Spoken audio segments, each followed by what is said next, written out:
धन्यवाद माननीय सभापतिज्यू, निर्वाचन अधिकृतज्यू, यस 2025 का डाइनामिक लिडर धरान जेसिसका अध्यक्ष विदुर थापाज्यू, पूर्व अध्यक्ष ज्यूहरू, प्रथम महिला भाउजू ज्यूहरू, सम्पूर्ण धरान जेसिसका बोर्डका पदाधिकारी ज्यूहरू,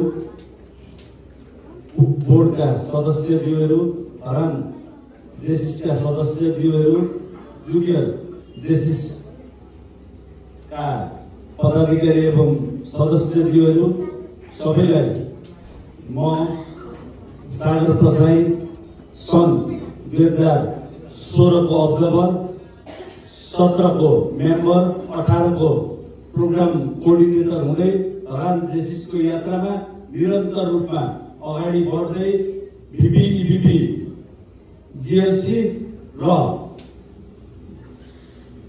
यस 2026 को लागि म अध्यक्ष पदको उम्मेदवारको रूपमा प्रस्तुत भएको छु। यहाँहरूको साथ सहयोग र मतको अपेक्षा गर्न चाहन्छु। धन्यवाद।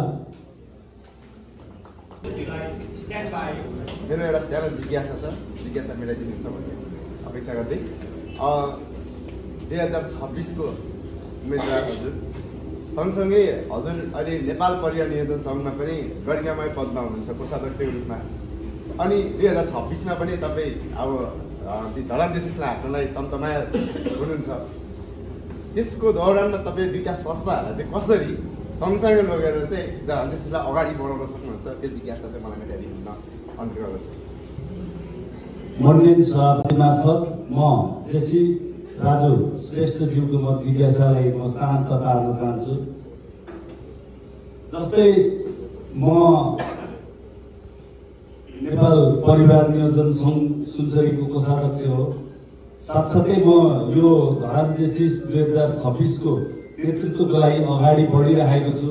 सबैभन्दा ठुलो कुरो हो टाइम म्यानेजमेन्ट। म टाइम म्यानेजमेन्ट गरेर जुन उता संस्थामा छु त्यहाँ पनि म टाइम म्यानेजमेन्ट गरेर यता पनि पूर्ण रूपले धरान जेसिसको गरिमालाई उच्च राख्ने गरी यहाँनिर मेरो समय, म अहिले टोटली फ्री मान्छे हो, म समयलाई प्राथमिकतामा राखेर धरान जेसिसको नेतृत्व गरेको छु।